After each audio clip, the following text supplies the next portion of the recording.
He divorced her because he believed she couldn't give him children. 3 years later, he married someone else, only to discover his new wife had been hiding a secret that made her permanently unable to conceive. The man who destroyed the love of his life for a lie had been deceived the entire time. But fate wasn't finished with him, because the woman he abandoned, she had been raising his twin sons alone. And tonight, in a restaurant overlooking Seoul's glittering skyline, those boys just walked through the same door he did. If this story already has your heart pounding, hit that like button, drop your city in the comments, and follow the channel. I want to see exactly how far this story travels. Now, let's begin. The divorce papers had been clean. That was the thing Kang Tae-jun remembered most about the end of his marriage. How clean everything looked. The signatures precise, the language cold and measured, every clause settled without a single raised voice. He had expected Amani to fight. He had half wanted her to. Instead, she signed her name with the same steady hand she used to sketch floor plans and fabric swatches, folded the papers closed, and looked at him across the conference table with eyes that didn't waver. She hadn't cried. He had told himself that proved something, that she was cold, maybe, that the marriage had already been hollowed out before he made the decision to end it. He had told himself a lot of things in the years that followed, assembling them carefully the way a man builds a wall. Not to keep the world out, but to keep himself from looking at what was on the other side. 3 years. 3 years since Kang Tae-jun, the man whose name made lieutenants straighten their spines in underground meeting rooms from Gangnam to Incheon, had walked away from Imani Brooks. 3 years since he had convinced himself that leaving her was the rational decision, the responsible one. He needed a family. He needed continuity. Not just for himself, but for the organization, for the legacy that dozens of loyal men had bled to build beneath his leadership. Imani was brilliant. Imani was extraordinary. But Imani, the doctors had told him after 2 years of trying, appeared to be the obstacle. He hadn't wanted to believe it. He had sat in that doctor's office in Apgujeong with his hands clasped between his knees and listened to words that felt like they were being spoken to someone else. Irregular cycle indicators, possible structural concerns, difficulty conceiving. He had thanked the doctor, driven home, and sat alone in the dark of his study for 4 hours while Imani slept upstairs, unaware. He never told her what the doctor said. He had told himself that was mercy, that confronting her with it would only cause her pain, that he was sparing her. But the truth he had never been able to look at directly, was simpler and uglier than mercy. He was afraid of the conversation, afraid of her face when she heard the words, afraid of what it would mean to stay and grieve that future together. Kang Tae-jun had stood across from men with guns pointed at him and kept his breathing even. But the thought of sitting across from his wife and watching something break in her eyes had undone him completely. So he made a decision instead of having a conversation. He told her the marriage wasn't working, that they had grown apart, that he needed something different. Imani had listened to him speak for nearly 20 minutes. She had asked him once, only once, if there was someone else. He said no. She studied his face for a long moment, and whatever she found there, or didn't find, she nodded slowly and said she understood. He had never known, until much later, what that understanding actually cost her. 6 months after the divorce was finalized, a mutual acquaintance introduced him to Han Yeren at a charity gala in the Grand Hyatt. She was everything the surface required: beautiful, educated, composed, from a family whose networks complemented his without threatening them. She spoke carefully and laughed at the right moments, and looked at him with the kind of quiet admiration that asked nothing complicated of him. They dated for 4 months. He proposed because it seemed like the correct next step. She accepted because he understood now, with the brutal clarity that only hindsight provides, it was the correct next step for her as well. Their wedding had been elegant. Their marriage had been functional, and another 2 years had passed without a child. When Tae-jun's private physician requested the standard follow-up examination, routine, the man had called it, completely routine, Tae-jun had gone in without concern. He was healthy. He had always been healthy. He exercised daily, ate with the discipline of someone who understood the body as a tool, slept well despite everything his profession demanded of him. The results came back on a Tuesday afternoon. Perfectly healthy. Every indicator within normal range. Fertility not a concern. Taijun had read the report twice, then a third time. He had sat in the back of his car while his driver waited at a traffic light on Tehran Row, and he had stared at those words, fertility not a concern, until the city outside the window blurred into streaks of light and movement that meant nothing.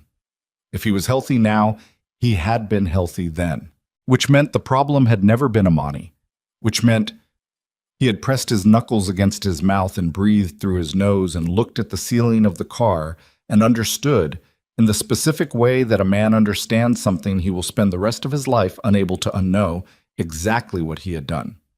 He had destroyed the best thing in his life because he was afraid to have a conversation. The driver had asked if he was all right. Taejun said yes. He was not all right. Yerin, when he confronted her that evening, had not fallen apart immediately.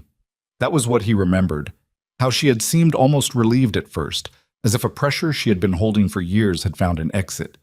She sat across from him at the kitchen island with her hands folded flat against the marble and looked somewhere past his left shoulder. "You would have left me," she said. It was not a question. "Tell me the truth," he said. She told him. The accident had happened 4 years before they met. A mountain road outside Busan, December, black ice. Her car had gone over the guardrail and down an embankment. She had survived. Barely. The internal injuries had been severe. The surgeons had saved her life, but the damage had been irreparable. She had come out of that hospital permanently unable to have children, and she had spent the following years building a version of herself that could move through the world without that fact defining every interaction. When she met Taejun, she had told herself she would find the right moment to tell him. The right moment never came, because every right moment required risking everything she was building with him, and she was not willing to take that risk. So she had crafted excuses for 2 years. Subtle ones, medically plausible ones, each designed to redirect attention rather than generate alarm. She had watched him draw conclusions that weren't true and said nothing to correct them. "You let me walk away from my marriage," Taejun said. His voice was very quiet. "You knew why I left her. You knew what I believed, and you didn't say anything." Yerin's jaw tightened. "You made your choice." "I made my choice based on a lie." "You made your choice," she repeated, "because you were too much of a coward to talk to your wife." She wasn't wrong. He knew she wasn't wrong. That was the part that made the anger in his chest so difficult to locate cleanly. It kept finding its way back to him. He left the apartment. He drove for 2 hours through the city without a destination, moving through the lights and the late-night traffic with the particular emptiness of a man who has just watched the architecture of his own life reveal itself as something he built wrong. Their marriage ended the way it had begun. Not with a scene, not with a fight, but with a quiet and mutual recognition that what they had was already over. The lawyers were contacted. The arrangements were made. Taejun moved into a suite at the Four Seasons and began the process of dismantling the second version of his life in 3 years. He was 38 years old. He ran one of the most powerful criminal organizations in South Korea. He sat alone in hotel rooms at night and thought about a woman who had walked out of a conference room 3 years ago with steady hands and dry eyes, and he wondered what she had built in the time since he had failed to be worth her grief. Amani Brooks had built something extraordinary. She had not planned to. In the months immediately after the divorce, she had moved with the mechanical efficiency of someone who cannot afford to stop moving, closing the sole apartment, redirecting her professional contacts, fielding the careful questions of friends who had watched her marriage from the outside and suspected there was more to its ending than the official story. She had answered those questions with grace and minimal detail. She had bought a flight to Paris and checked into a small hotel near the Marais and sat on the edge of the bed on the first night and allowed herself to feel the full weight of what had happened. She had cried, not because she was broken. She had been clear about that with herself, even in the middle of it. The crying wasn't collapse. It was the body releasing something that had been pressed too hard for too long. She gave herself 3 days. She cried, she slept. She ate a croissant at a cafe table in the cold November light and watched the street and felt the grief move through her the way a storm moves, completely, exhaustingly, and then passed. On the 4th day, she opened her laptop and sent 4 emails to clients she had been slow to respond to, drafted a proposal for a boutique property renovation in the 6th arrondissement, and made an appointment with a doctor. She had been 6 weeks pregnant. The news had arrived with a stillness that she would spend years trying to describe and never quite manage. She had sat in the examination room with the scan image in her hand and felt something shift inside her that had nothing to do with shock and everything to do with recognition. As if some part of her had already known, had been holding this knowledge gently in the background while the rest of her attended to the business of surviving. She thought about calling him. She spent 2 weeks thinking about calling him. She drafted the message 4 times and deleted it 4 times, and on the 5th attempt she sat with her phone in her hand for a long time and thought about the man who had looked at her across a conference table and ended their marriage with carefully assembled language that had nothing to do with the truth. She thought about what it meant to call him, what she would be asking him to return to, what that return would cost her. She put the phone down. She did not call him. Malik came first at 11:43 p.m. on a July night in a Paris hospital room, 7 pounds and 4 ounces, screaming with the specific fury of someone who had a great deal to say. Micah followed 8 minutes later, quieter, looking around the room with an expression of such focused curiosity that the attending nurse laughed. They had Imani's warmth in the way they reached for things. They had her cadence when they started speaking, the rhythm of it, the way the sentences came out fully formed even when the words weren't quite right yet. But their faces, the particular architecture of cheekbone and jaw, the sharp intelligence in the eyes, the way a certain expression could make a room feel smaller just by existing in it. Those belonged to someone else entirely. She raised them in Paris for the first year, then divided her time between London and Dubai as her practice grew. She hired carefully. She built her team around people who were loyal and skilled, and who understood that the woman they worked for operated at a standard that did not have a floor. By the time Malik and Micah were 2 years old, Imani Brooks had 4 active projects across 3 continents and a reputation in high-end commercial and residential interior design that made clients fly to meet her rather than expecting her to come to them. She was not rebuilding. She had built. Her mother flew from Atlanta to Paris twice a year and arrived with opinions about everything and unconditional love for her grandsons and a way of looking at Imani during quiet moments that communicated, without words, the way her mother had always communicated the most important things, that she saw exactly what her daughter had accomplished and was in full and complete awe of it. "You know," her mother said once, folding laundry in the London flat while the twins argued about something in the next room, "you could tell him." "I know," Imani said, "but you're not going to." "Not yet." Her mother was quiet for a moment. "You're not protecting them from him." "No. You're protecting yourself." Imani had looked at the street outside the window. The afternoon light fell pale and flat against the buildings opposite. "Maybe," she said. "Or maybe I just know that the boys deserve to come to that on their own terms. When they're ready. When I know he's—" She stopped. "When you know he's what?" She hadn't answered. She hadn't had an answer. She still didn't, not really. Just a sense that the timing would announce itself when it arrived, that she would know it the way she knew when a room was finished, not from a checklist, but from something in the air of it, the way everything suddenly held together. She was not waiting for him. She had simply not yet decided. The Soul Commission arrived in her inbox on a Thursday, attached to an email from an acquisitions director at a new luxury hotel group expanding into the Korean market.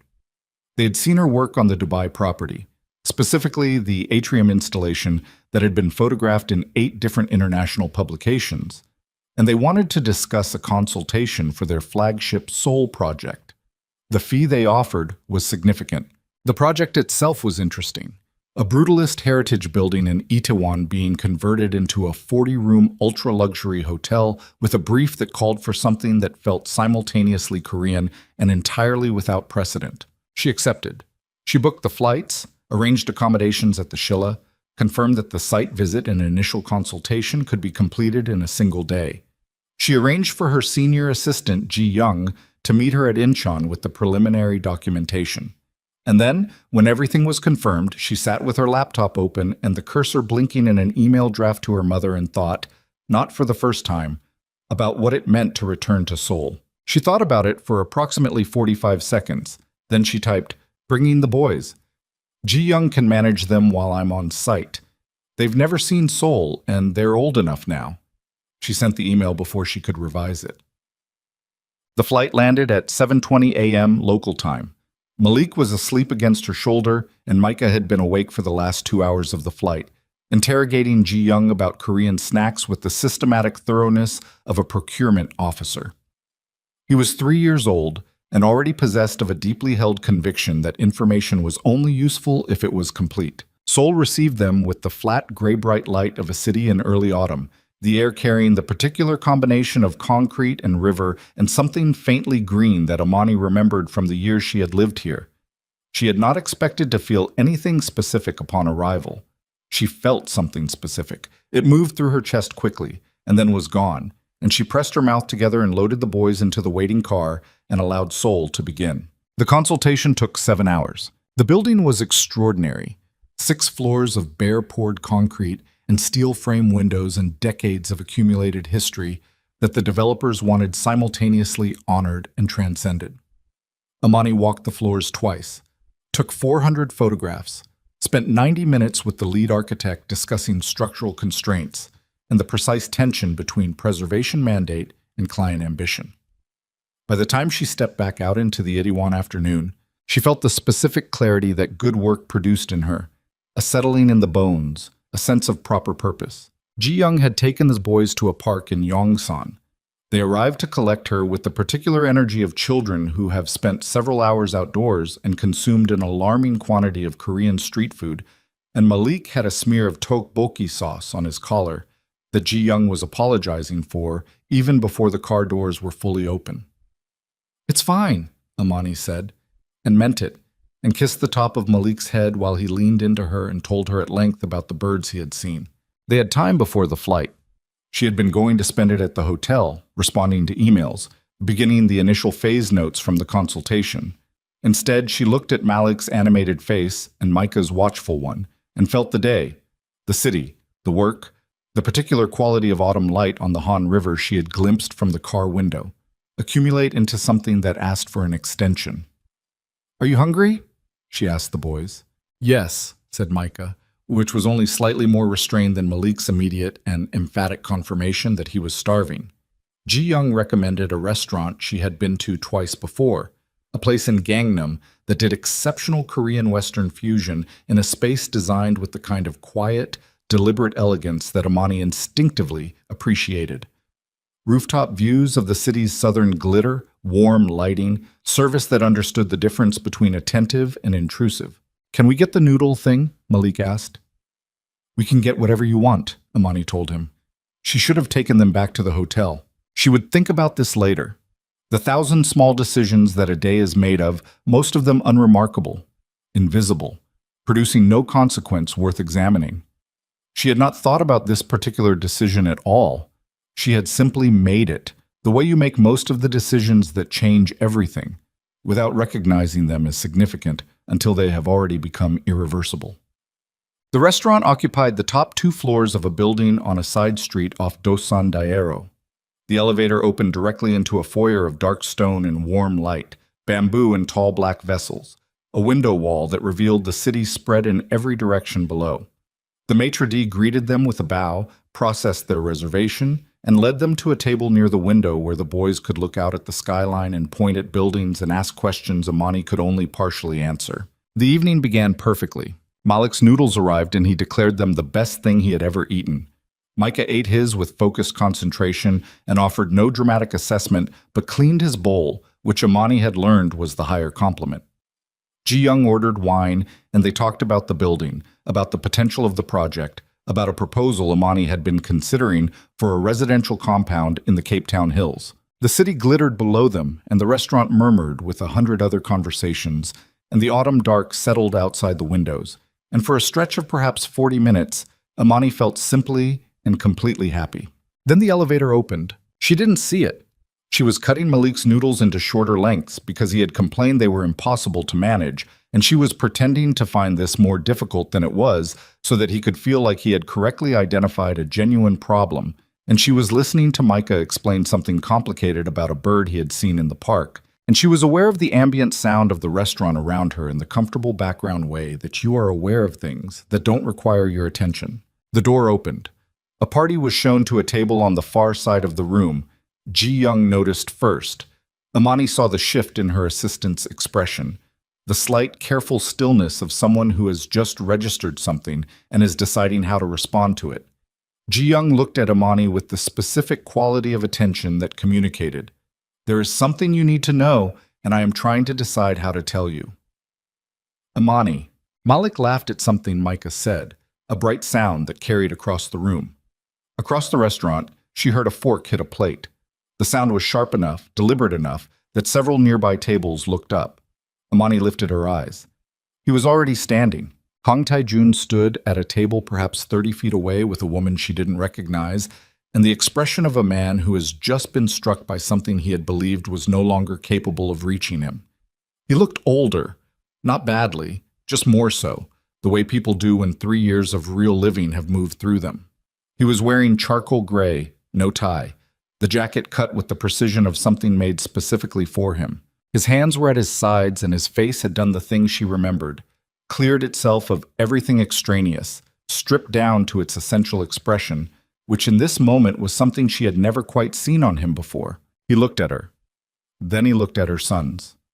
His sons. She watched him see it, watched the recognition move through him like weather, the bone structure, the pale complexion both boys had inherited against the warm dark of their skin, a combination that was theirs alone and that announced its origins to anyone who knew what they were looking at. She watched Tae-jun's face go through something that had no clean name. She watched a man who had never, in 3 years of marriage and everything since, let her see him undone, become completely undone. Malik looked up from his bowl and noticed the man staring. "Mama," he said, with the directness of a 3-year-old who has not yet learned to pretend he hasn't noticed something. "Why is that man looking at us?" Imani felt the whole room rearrange itself around her. She had prepared for this. She had told herself, many times, in the way that you tell yourself things that are partially true, that if this moment ever arrived, she would be ready for it. She had imagined versions of it in various configurations over 3 years, each one different, each one resolving differently, depending on her mood or the particular angle of what she needed to believe about herself that day. She had imagined herself calm, or angry, or cold. She had imagined herself walking away. She had imagined elaborate exchanges of devastating precision that left her with all the best lines. None of those preparations did anything useful for her in this moment. What she felt was very simple. It moved through her cleanly, without drama, and it was not grief or anger or the particular devastation she had spent the first year after the divorce learning to live alongside. What she felt was something closer to recognition. The moment she had been not waiting for had arrived. It had arrived in a restaurant in Seoul with her sons eating noodles at a window table, and it was exactly as significant as it needed to be. And there was nowhere to go with it except forward. She kept her face level. She set down her fork. "It's all right," she told Malik quietly. "Just someone I used to know." Tae-jun crossed the restaurant. He moved the way he always moved, with the particular unhurried certainty of someone who has never had to negotiate his right to exist in a space.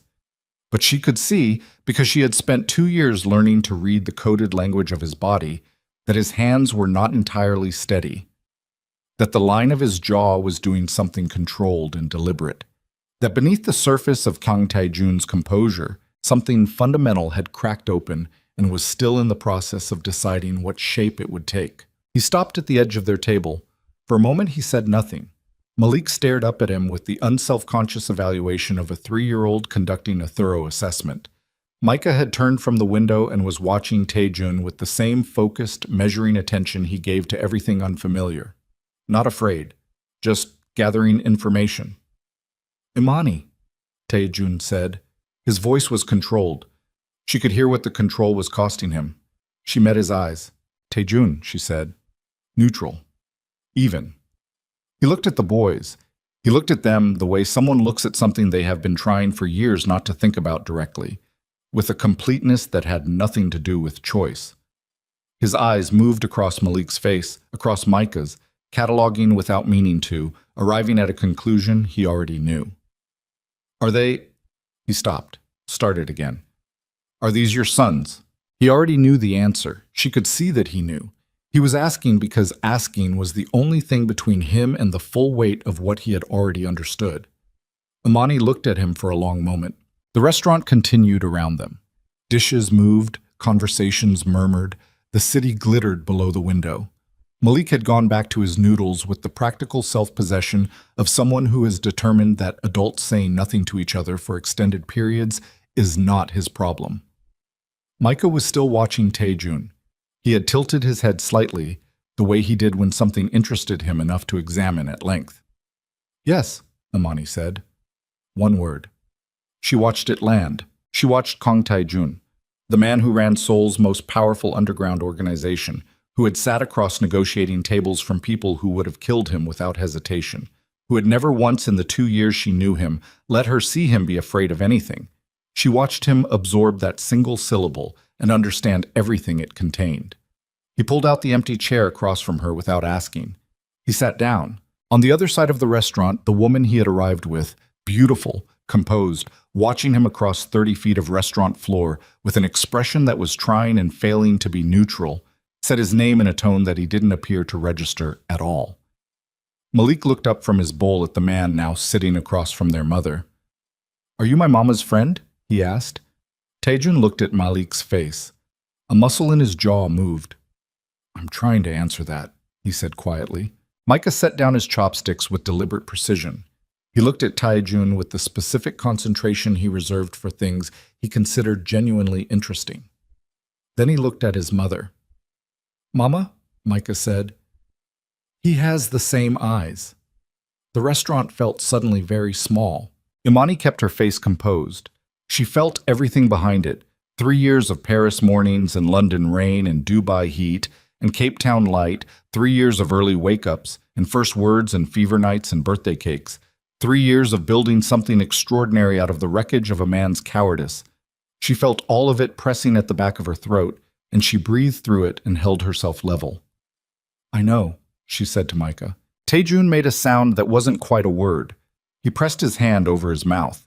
His shoulders moved once, a sharp involuntary motion, and then he was still. But still in the way of something that has stopped itself by force rather than by ease. "How old?" he managed. 3, Imani said. "Both of them. Malik came first. Micah came 8 minutes later and has been making up for the delay ever since." Micah looked at her with an expression that suggested he did not find this characterization fully accurate. Malik, for his part, appeared to have accepted the presence of this stranger with the philosophical flexibility of a child who has spent his life moving between continents and considers novelty a baseline condition of existence. "They're healthy?" Taejun's voice was stripped raw now. The composure had not collapsed. He was still Kang Taejun, still that particular combination of control and contained force that she had spent years learning to read. But the texture of his voice was different from anything she remembered. "They're okay. He looked at her. "You're okay?" "We're better than okay," Imani said. It wasn't a comfort. She didn't say it to comfort him. She said it because it was true, and because the truth, delivered clearly, seemed like the most honest thing she could offer him at this particular juncture, more honest than anger, which she no longer had the energy to perform, and more honest than warmth, which she had not yet decided he had earned. He nodded. A single, slow movement.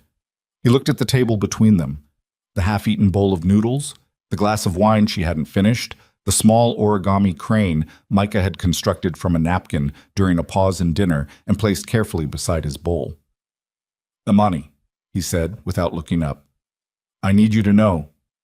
"Not tonight," she said. He stopped. "Whatever you need to say to me," she continued, keeping her voice even. "Tonight is not the night for it.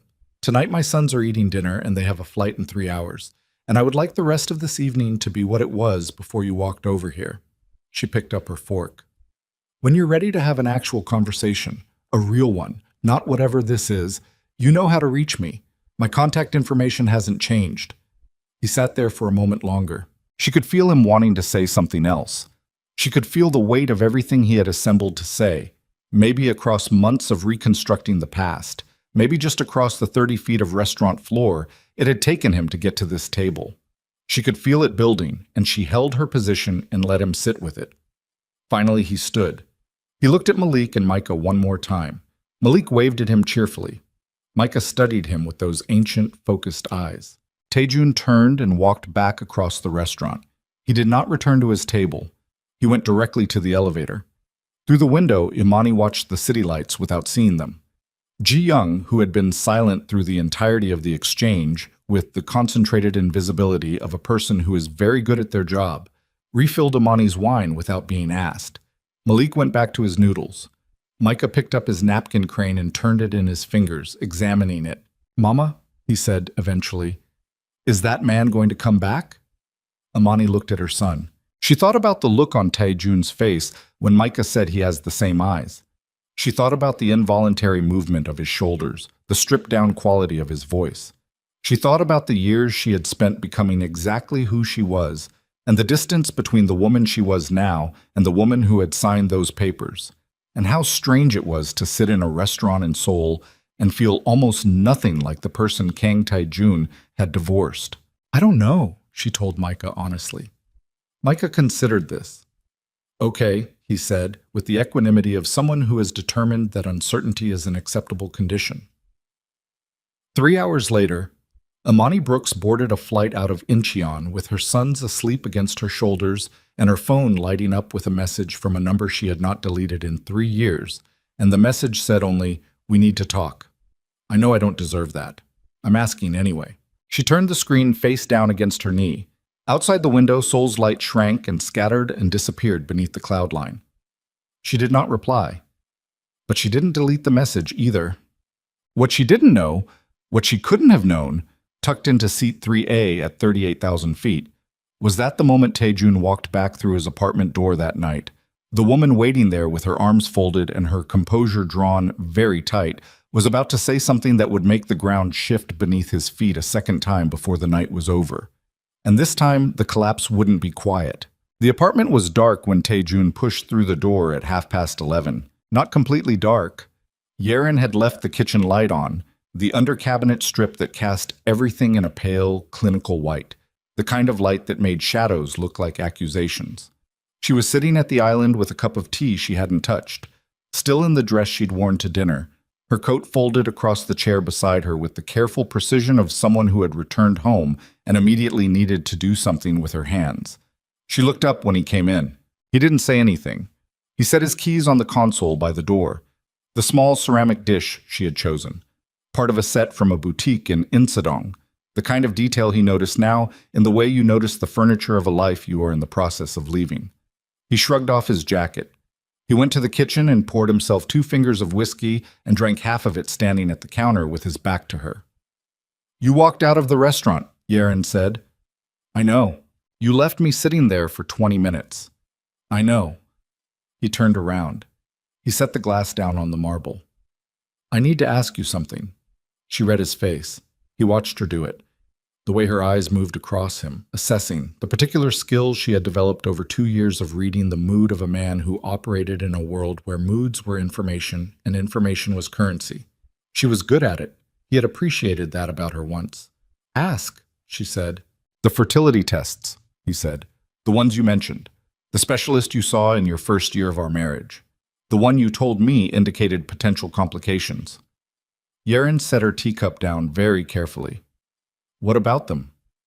Were they real?" The kitchen was very quiet.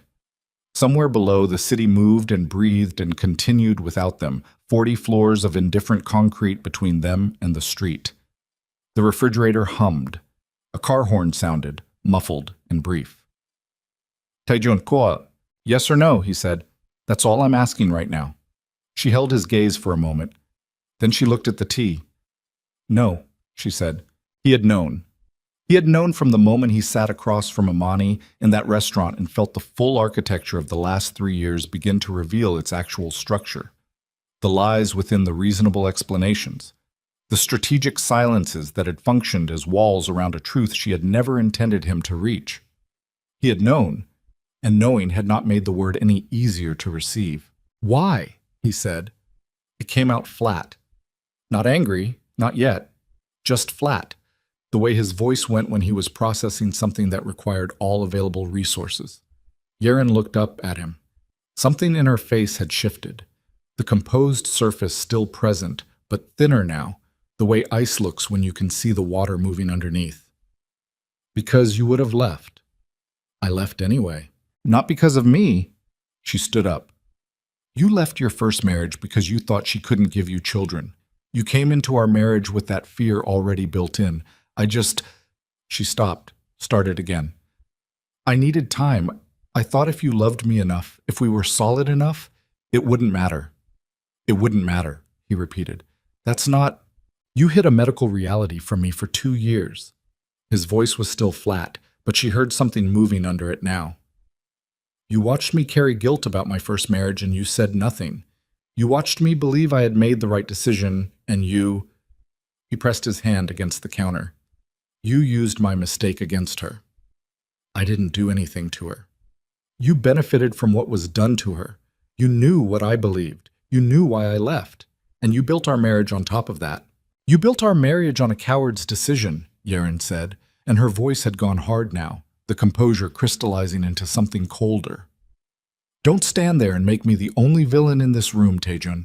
You left a woman you loved because you were afraid to have a real conversation with her. I didn't make you do that. Your fear made you do that.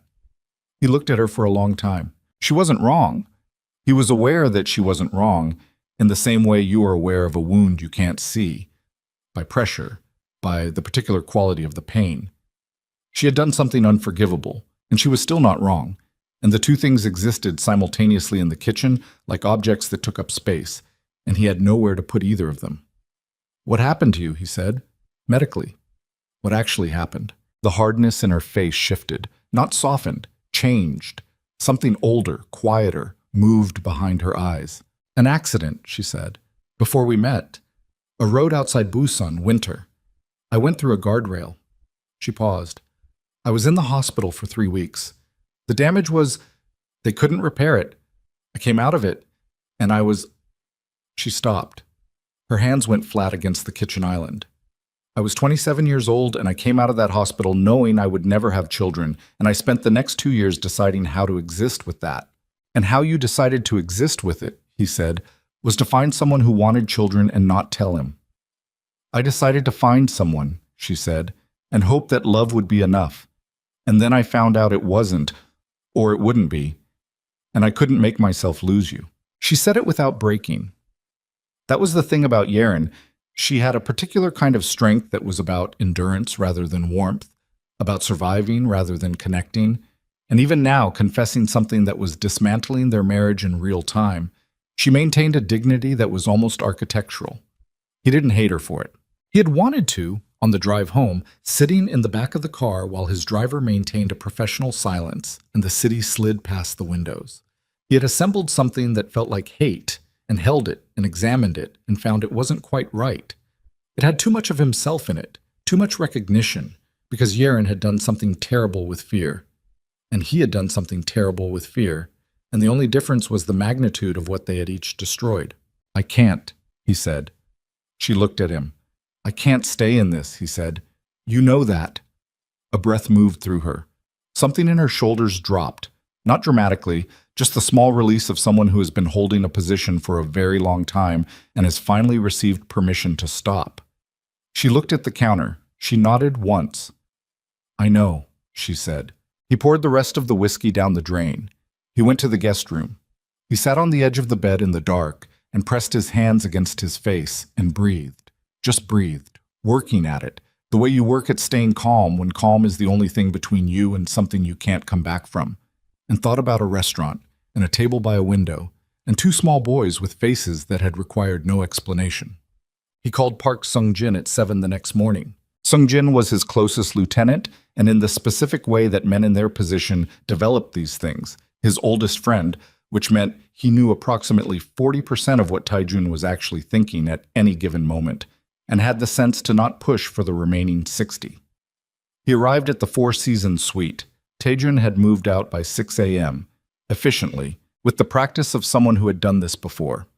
With 2 coffees and the particular expression of a man who has already reviewed the situation from multiple angles and is prepared to discuss any of them. Taejun told him what happened in the restaurant. Sung-jin listened without interrupting, which was one of his better qualities.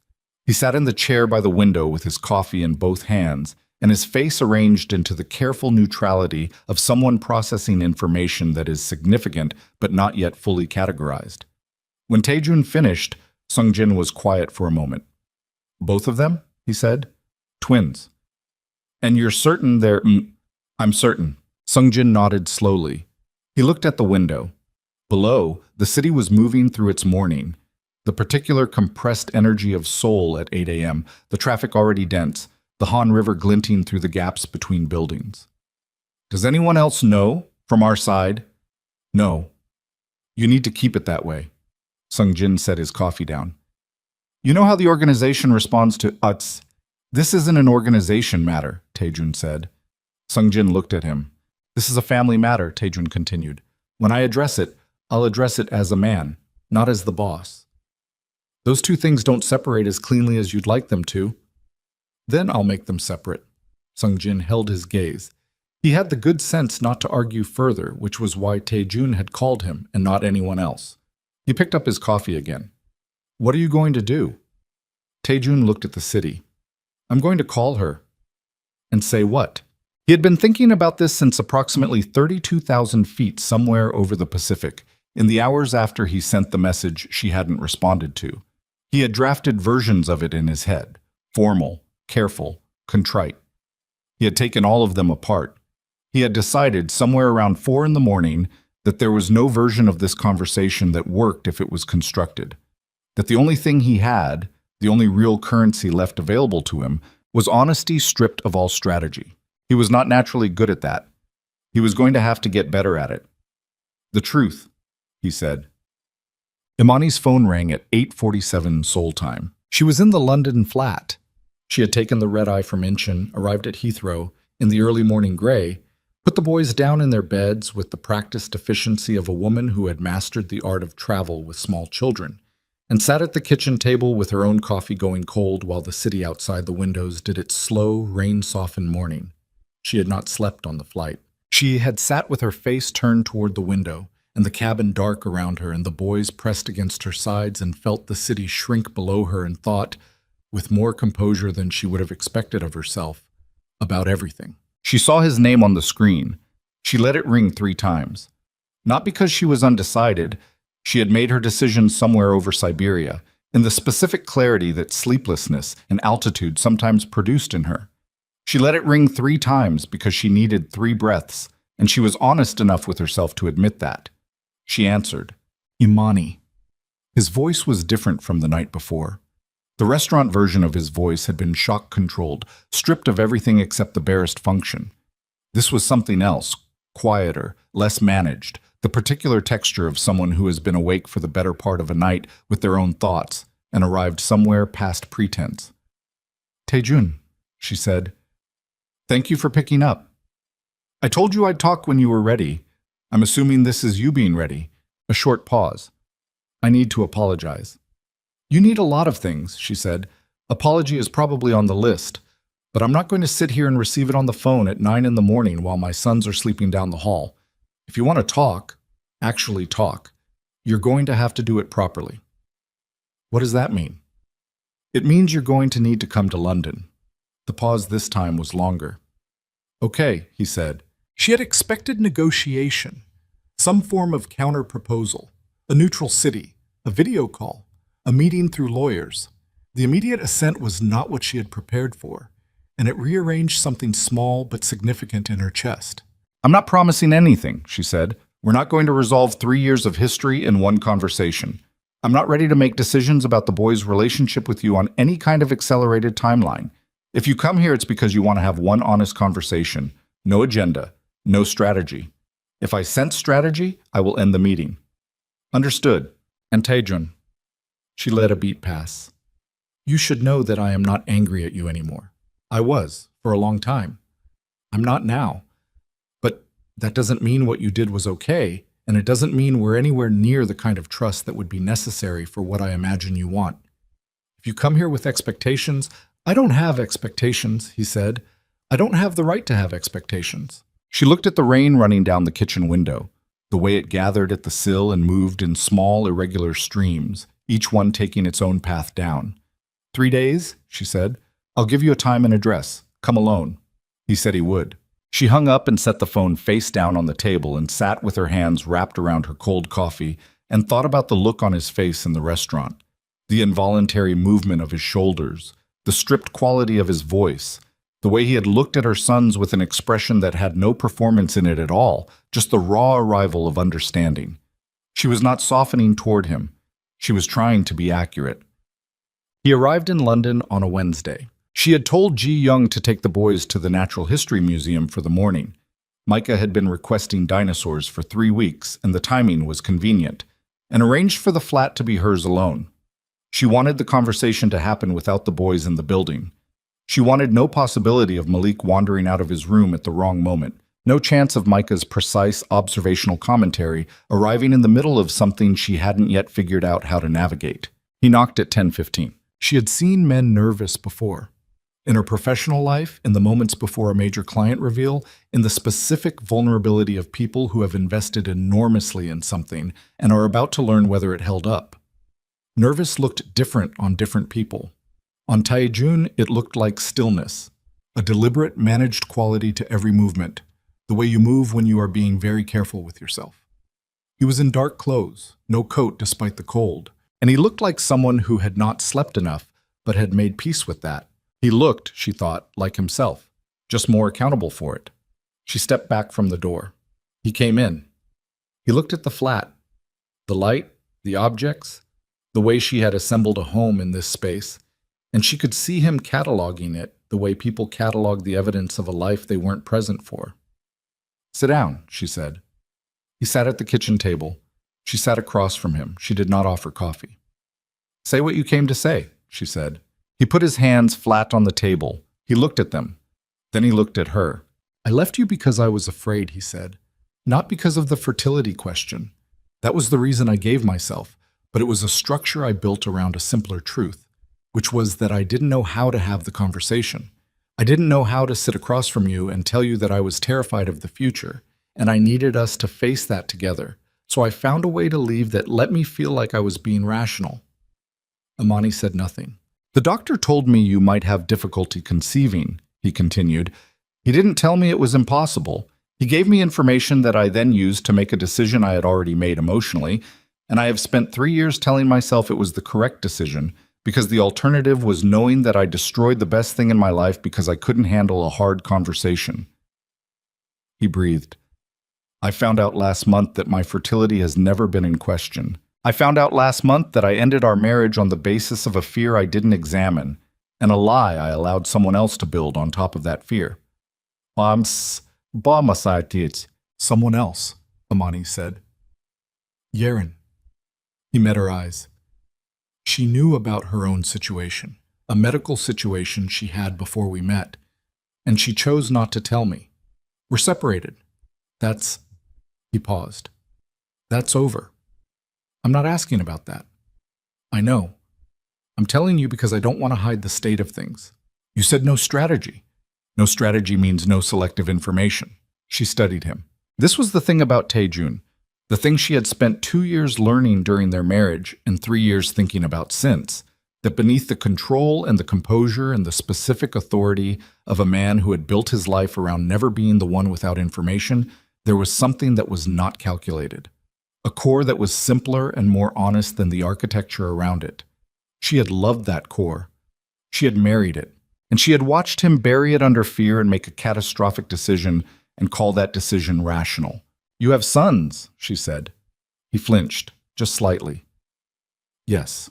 They're 3 years old. Malik was born first. He is loud and confident, and he decides within 4 minutes whether he likes someone, and then he commits to that opinion completely. Micah is quieter. He watches everything. He decided you had the same eyes approximately 90 seconds after seeing you." She held his gaze. "They are extraordinary. They are healthy and curious and funny, and they take up a great deal of space. I have raised them alone because that was the decision I made, and I do not need your help or your validation in telling you it was the right decision for us." "I know," he said, "but I have thought, more than once, about what it means for them to grow up not knowing their father, about what that absence might cost them later. And I have not been able to resolve that question cleanly, which is one of the reasons I am sitting here instead of having my lawyers communicate with yours." He was very still. "What do you want?" she asked him directly. Not what you think you should want, not what looks right. What do you actually want? He looked at her for a long moment. I want to know them, he said. I want the chance to be someone they don't regret knowing. I'm not asking for reconciliation or custody or anything that requires you to give me more than... He stopped. His jaw worked. I want to be in their lives if that's something you'll allow. And I understand if it's not. The rain moved against the windows. Imani sat with everything he had said, and with the things he hadn't said, and with the long, complicated geography of the past 3 years, and with the image of Micah turning that napkin crane in his small fingers and saying he has the same eyes with the matter-of-fact precision of someone who simply notices what is true. I'm not making any decisions today, she said finally. I know. I need time.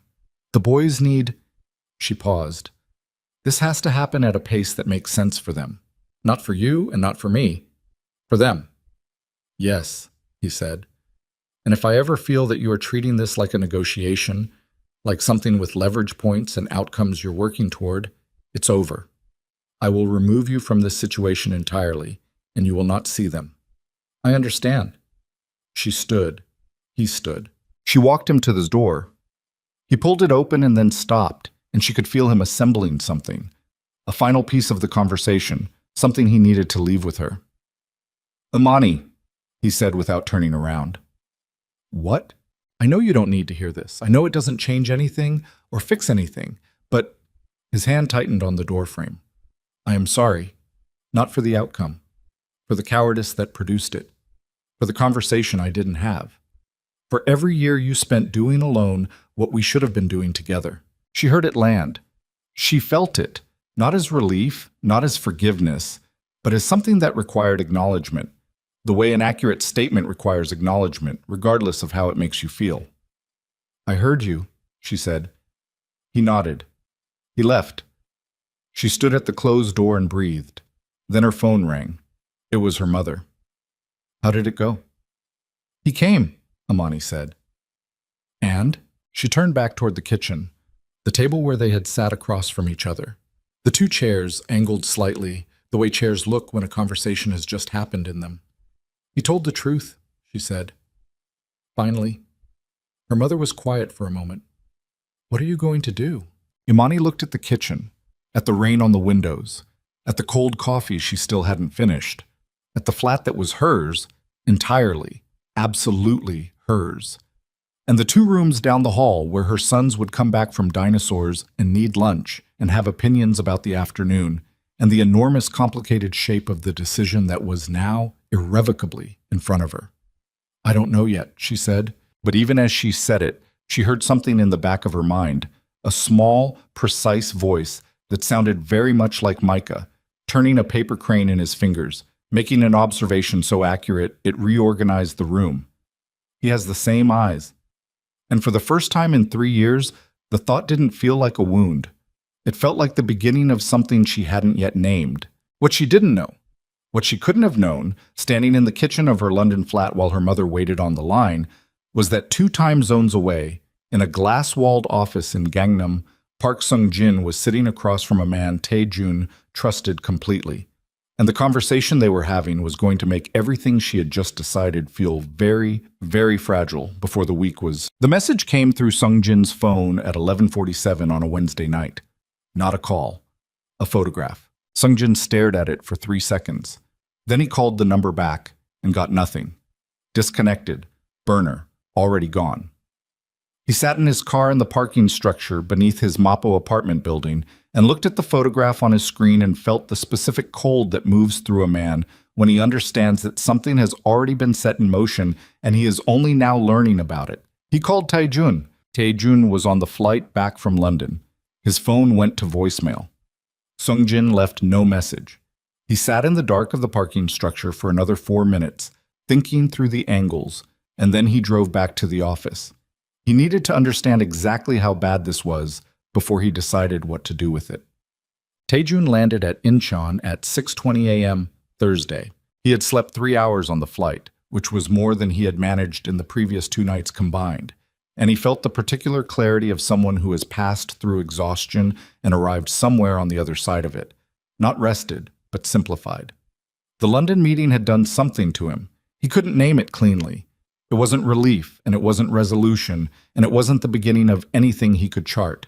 It was more like the sensation of finally putting down something very heavy, not because the weight was gone, but because you had stopped pretending it wasn't there. Imani had hurt him. She hadn't forgiven him. She hadn't promised him anything. But she had heard him, and she had sat across from him with the full measure of herself. That particular quality she had, the one that had undone him the first time he met her, where her attention felt like being looked at by someone who was not going to let you be anything less than what you actually were. And she had not dismissed what he said. It was, he thought, more than he deserved. His driver was waiting at arrivals. The morning was gray and cold, the highway back to the city slick with overnight rain. Tae-jun checked his phone in the car. 3 messages from Sung-jin, each time stamped between midnight and 1 a.m., each saying only, "Call me when you land, urgent." He called. Sung-jin picked up on the first ring. "Where are you?" "In the car, 20 minutes out. What happened?" A short silence, the kind that precedes information being organized rather than information being withheld. "Not on the phone," Sung-jin said. "Come directly to the office." Sung-jin. "Directly to the office, Tae-jun. Don't go to the hotel first." He looked at the highway. The rain had started again, light and insistent, and the wipers moved across the windshield in their slow rhythm, and the city appeared ahead of them in pieces through the gray. "I'll be there in 20 minutes, he said. Go. Sung-jin was alone in the conference room when Tae-jun arrived. The room was on the 14th floor of a building in Gangnam that existed publicly as a commercial real estate consulting firm and privately as the administrative core of everything Tae-jun's organization actually did. Sung-jin had the lights at half, which he only did when he was thinking through something complicated, and there was a manila folder on the table in front of him that he had not opened. Tae-jun sat down. Sung-jin pushed the folder across the table. "Someone sent this to my phone last night," he said. "Anonymous. The number's already dead." Tae-jun opened the folder. There were 6 photographs. He went through them slowly, the way you go through something you need to fully understand before you react to it. The first 3 were surveillance shots, long lens, outdoor settings, the kind of photography that required either professional equipment or professional training. The 4th was a document, a copy of something, photographed rather than printed, the edges slightly blurred. The 5th and 6th were the ones that required him to sit very still for a moment with his hands flat against the table. They were photographs of his sons, not from the restaurant. These were different, taken at what appeared to be the Natural History Museum in London, the great stone facade unmistakable in the background, Malik and Micah moving through a crowd with a woman he recognized as Imani's assistant. The photographs were close enough to show their faces clearly, close enough to show Micah looking at something above the camera's frame with that focused expression, close enough that whoever had taken them had been within 20 feet of his children. The document in photograph 4 was a birth record, both boys. London registration. Father listed as unknown. He closed the folder. "Who sent it?" he said. "I don't know yet." "Who knows about the boys besides you?" "Nobody from us." Sung-jin's voice was careful. "But someone knew enough to surveil her in London. Someone knew she was there. Someone connected her to you and had the photographs taken before you even landed." Tae-jun looked at this folder. "How long do you think this has been in motion?" "The restaurant," Sung-jin said. "My guess. Someone saw you cross the floor. Someone in that restaurant that night." Tae-jun thought about the restaurant, the tables, the staff, moving efficiently through a full dinner service. The other diners spread across the room in the soft golden light, paying the particular variety of well-mannered inattention that expensive restaurants cultivated. He had not been looking at any of them. He had been looking at Imani, and then at his sons, and the room had ceased to exist as anything other than the space between him and that table. He had been careless. He had walked across a public restaurant in a city where his face was known, where his name was currency, where dozens of people had a professional interest in monitoring his behavior.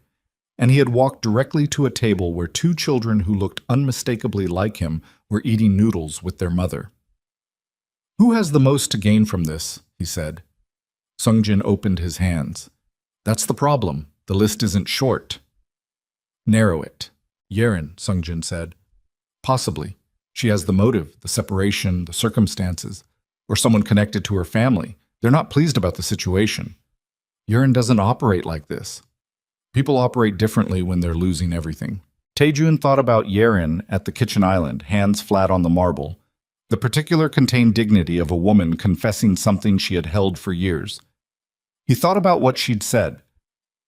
You made your choice because you were too much of a coward to talk to your wife. That was not the language of someone building leverage. That was the language of someone who had already decided to stop performing. Who else? He said. Sungjin was quiet for a moment.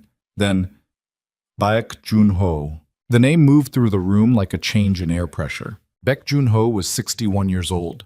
He ran a competing organization, smaller than Taejun's, but older, with roots that went deeper into certain institutional arrangements that Taejun's more recently consolidated operation had been gradually displacing. For 4 years, the relationship between them had been managed through a system of careful protocol, mutual boundaries, understood hierarchies, the specific peace that exists between parties who both know what breaking it would cost. For 4 years, Baek had maintained the surface of that protocol, with the patience of someone who was waiting for the right moment rather than seeking one. He was at the Grand Hyatt event last month, Sungjin said.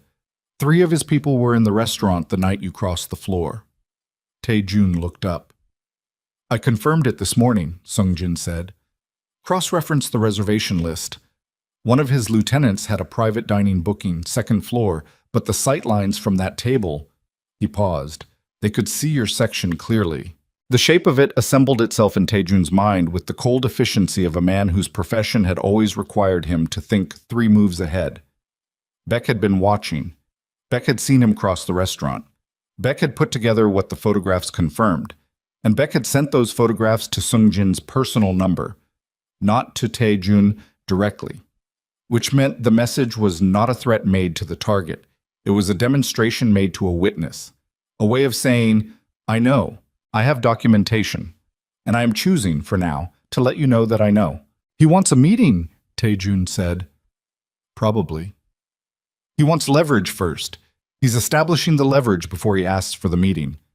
That's how he operates. Taejun stood up. He went to the window. 14 floors below, the Gangnam morning moved in its dense, purposeful way. The traffic, the pedestrians with their umbrellas angled against the rain, the city going about the ordinary business of a Thursday, with no knowledge of what was occurring in this room. He thought about Amani.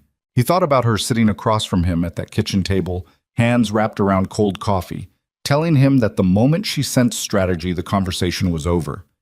He thought about what it would mean for her to receive a version of this, for her to discover that her sons had been photographed in London, that their existence was now information in someone else's hands, that the decision she had been moving slowly and carefully toward had been preempted by someone who had no place in it at all. He thought about Micah at the museum, looking up at something with that focused, curious expression.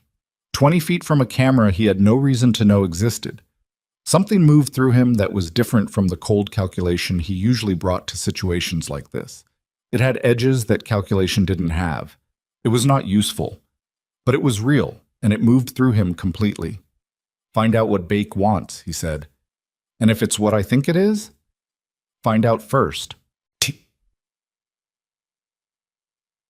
Sungjin had the information by early afternoon. He delivered it in person in the same conference room, with the folder from the morning still on the table between them. He sat down and looked at Taejun with the expression he reserved for information that was going to require something from the person receiving it. He wants the Mapo development contracts, Sungjin said. The waterfront project. All 3 phases. The Mapo waterfront project was 3 years of work. It was the most significant legitimate infrastructure play Taejun's organization had made. A carefully constructed arrangement with 2 city-connected development groups that represented the clearest path toward the kind of operational legitimacy that would protect the organization's long-term stability. It was not merely money, it was architecture. It was the structure inside which everything else was being slowly rebuilt. Giving it to Baek Jun-ho would not just cost them the contracts. It would signal to everyone who operated in their world and watched these things with professional attention that Kang Taejun had been pressured into concession, that he had something to protect, that was more important than position, that he had a vulnerability. In their world, a visible vulnerability was an invitation. He'll use the photographs, Taejun said. He says if the arrangement is reached, everything goes away. No documentation, no distribution, no further surveillance. And if it isn't reached, Sungjin's expression didn't change. He didn't specify. He didn't need to. Taejun sat with this. He looked at the folder on the table. He thought about what distribution meant in practical terms. The photographs of his sons in the hands of people who would understand immediately what they represented. The birth records, the documentation of Imani's connection to him. In the wrong hands, that information became a target. In the very wrong hands, it became something worse. He has people in London, Taejun said. It wasn't a question. Based on the photographs, yes. At minimum, one surveillance team. Taejun's jaw tightened. They're still there. I don't know. Find out. He stood. Today, within the hour. He called Imani from his car. She picked up on the fourth ring. The sound of the boys in the background. Malik's voice, elevated, the particular pitch of someone narrating something at length. And then the sound receded as she moved somewhere quieter. Taejun, she said. Neutral. The same even quality she had brought to the kitchen table. Are you at the flat? A pause. Yes. The boys are home from the museum. Why? Did you notice anyone outside today? Anyone who seemed to be paying attention to your movements or the boys' movements? The pause this time was different. He could feel her reading the question, reading the weight behind it. What happened? I need you to answer me first. Nothing unusual. Ji Young took them to the museum, they came back, we had lunch. Taejun, what happened? He pressed his knuckles against his mouth. He looked at the gray London light through the windows of his car. He was still in Seoul, 14 hours away from her and the boys, and that distance felt suddenly like a specific and inexcusable failure. Someone had the boys photographed at the museum this morning. Surveillance, long lens. I received the images this morning, and I'm dealing with the source, but I need you to understand that the situation requires... Stop. Her voice had gone very quiet. The kind of quiet that is colder than volume. Imani, someone photographed my children. Yes, I'm dealing with, you're dealing with it. The flatness in her voice was a specific texture he had not heard before. Not anger, or not only anger, something more precise than that. My sons were surveilled in London because of who you are, and you are dealing with it. I'm going to fix this. You don't get to fix this. Her voice didn't rise. That was the thing. It stayed completely level, and the levelness was more devastating than any volume would have been. You came to my home 3 days ago, and you sat at my table, and you told me you were done with strategy, and done with hiding things, and done with making decisions for other people out of fear, and I... She stopped. He heard her breathing. I was starting to believe you. What I told you was true. What you told me was true, and your world has already reached my children, before you even landed back in Seoul. Before I had made a single decision about how to move forward, your world reached my children in a museum. He had no answer for this. There was no answer that was adequate. He sat in the car and held the phone and let her say it because she was right, and she deserved to say it, and the only thing he could offer her that had any value was to not flinch from what was true. You need to take the boys somewhere, he said. Not the flat, a hotel, a different address, somewhere that hasn't been connected to your name in the last 48 hours. Don't use your regular car service. Pay cash where you can. I'm going to have someone I trust reach out to you within the hour. His name is Daniel Cho. He'll identify himself. He works independently, and he's the best I know at this specific situation. Let him help you until I've resolved this. Resolved it. The words came out careful. You mean handled the person who did this? Yes. And what does handling mean? It means they will not be a problem. Silence. Imani, I need you to trust me for the next 24 hours. I know I have not given you reason to trust me. I know what I'm asking, but I need you to let me do this. Another silence. Longer. He could feel her in it, the intelligence moving through the situation, weighing it, applying the same precise assessment she applied to everything. 24 hours, she said. Yes. And then I want the full truth. Everything. Whatever this is, whatever world I have apparently allowed back into proximity with my sons, I want to know all of it. You'll have it. Daniel Cho. He'll call within the hour.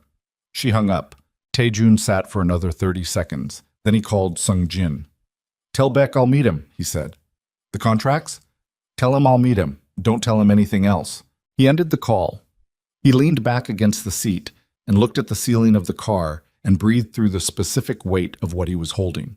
Not just the situation with Beck, not just the immediate logistics of getting Imani and the boys to safety, but the larger shape of it, the thing he could not yet see clearly but could feel the edges of. He had gone to London to begin the process of being honest. He had sat across from Imani and told her things that had cost him something real to say, and she had received them with a careful, earned openness that he understood was the most she could offer and more than he deserved. He had come back to Seoul with something fragile in his hands. Not a promise, not an agreement, just the first real possibility of something honest. And within 12 hours, that fragility had been located and targeted by someone who understood exactly what it was worth to him. Baek Joon-ho was not asking for the contracts because he needed them. He was asking for the contracts because he had found the one thing in Kang Tae-jun's life that Tae-jun would not treat as a negotiation. The meeting was set for the following evening, a private dining room in a restaurant in Jongno, neutral territory, by convention, though Tae-jun was already thinking about the ways in which the convention was being used against him and the ways in which he could use it in return. He spent the afternoon working through it with Sung-jin, mapping the landscape of what Beck had and what Beck wanted and what Tae-jun was and was not willing to give, and underneath all of it, running like a current beneath a river's surface, was the image of Micah in front of the Natural History Museum, looking up at something with those focused, ancient eyes, 20 feet from a camera that had no right to exist in the same world as his children. By the time the meeting arrived, Tae-jun had made a decision, not about the contracts, about something that could not be negotiated, could not be leveraged, could not be made into a line item in someone else's arrangement. He drove to Jongno in the cold evening with the city moving around the car and the rain starting again against the windshield and the particular clarity of a man who has finally identified what he is willing to burn everything else down to protect. And he walked into that private dining room and looked at Baek Joon-ho across a table set with 2 empty glasses and a bottle of something expensive neither of them was going to drink. And what he said in the first 60 seconds of that meeting was not what Baek had prepared for, and it was not what the first thing Tae-jun said was, I know about Busan. Baek Joon-ho had been reaching for the bottle. His hand stopped. The private dining room was small. 4 tables, only 1 set. The others bare and dark in the corners like witnesses who had agreed to stay quiet. The walls were dark wood, old lacquer, the kind of room that had absorbed decades of conversations that were never meant to be documented. 2 of Buck's men stood at the door. Sung-jin was outside in the corridor, which was the arrangement Baek had specified, and which Tae-jun had agreed to because the specifics of the arrangement were not where the meeting was going to be decided. Baek Joon-ho was a compact man, 61, gray at the temples, with the specific stillness of someone who had learned long ago that movement was information and stillness was power. He had a face that was difficult to read quickly, the features arranged in a way that suggested patience rather than expression. He was wearing a dark suit, no tie, and he looked at Tae-jun across the table with the careful assessment of a man who had prepared for a specific conversation and was recalibrating in real time. Sit down, Baek said. I'll stand. Tae-jun looked at him steadily. Busan, December. 4 years before you and I ever had a conversation. A road accident that was investigated and then quietly closed. The woman in the other vehicle, not Yeren. The family that was paid. Something moved in Baek's face, very small, very fast. Then it was gone. I don't know what you think you're referencing, Baek said. You do. Tae-jun pulled out the chair across from him and sat down. Not because Baek had told him to, but because he had decided to, which was a different thing entirely. And the distinction was one that Baek understood immediately because his eyes registered it. The accident that took Yeren's ability to have children was not an accident. The guardrail had been compromised.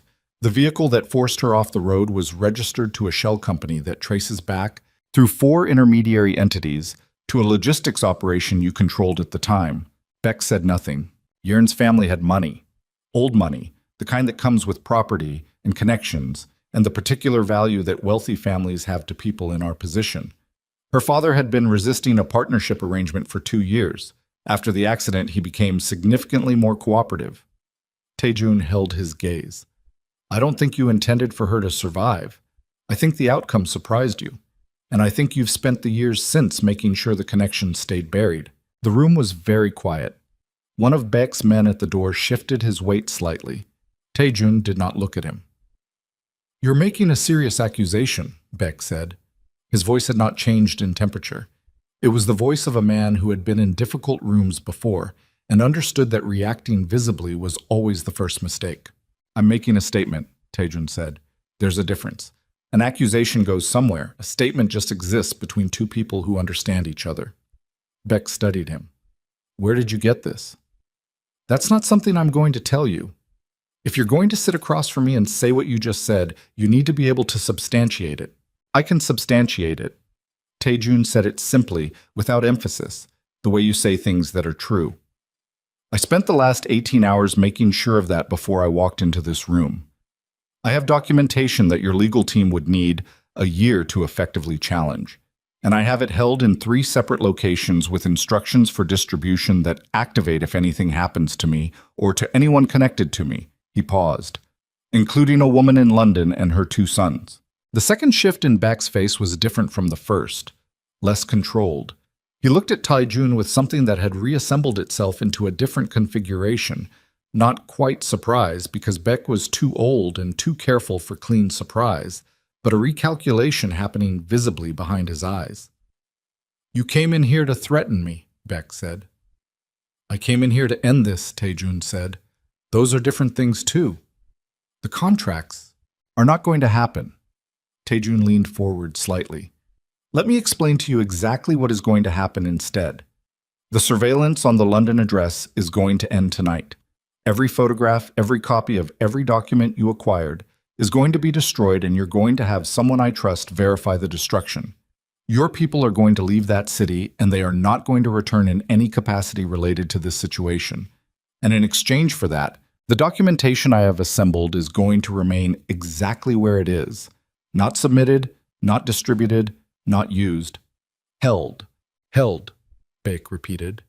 Until you give me a reason to use it, which I am asking you, clearly and directly, not to do. Baek was quiet for a long moment. He looked at the untouched bottle between them. He looked at his hands on the table. The particular quality of his stillness had changed. It was no longer the stillness of a man maintaining position. It was the stillness of a man running calculations on a problem that had just revealed a dimension he hadn't mapped.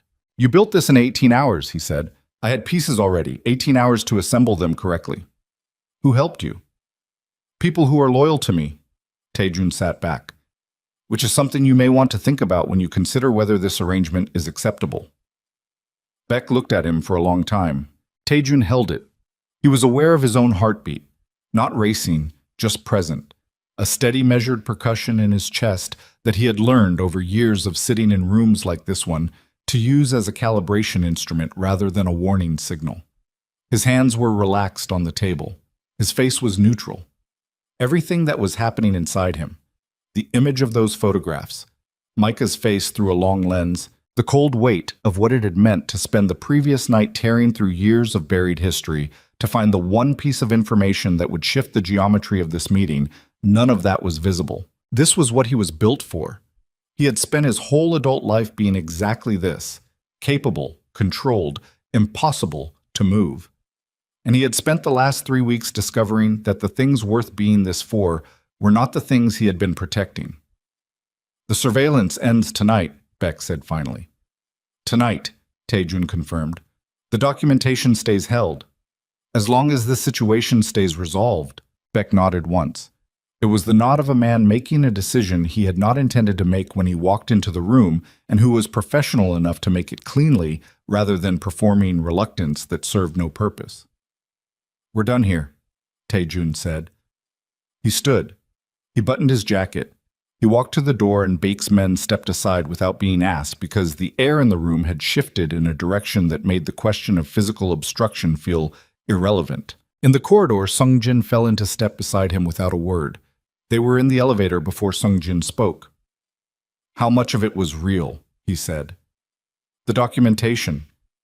"Enough of it," Taejun said. Sung-jin looked at him. "The Busan connection is real," Taejun said. "The documentation of the Shell Company trail is real. The 3 location holds are real." He paused. The part about being able to substantiate it within a year of legal challenge, that was optimistic. Sung-jin was quiet for a moment. "If he calls it, he won't."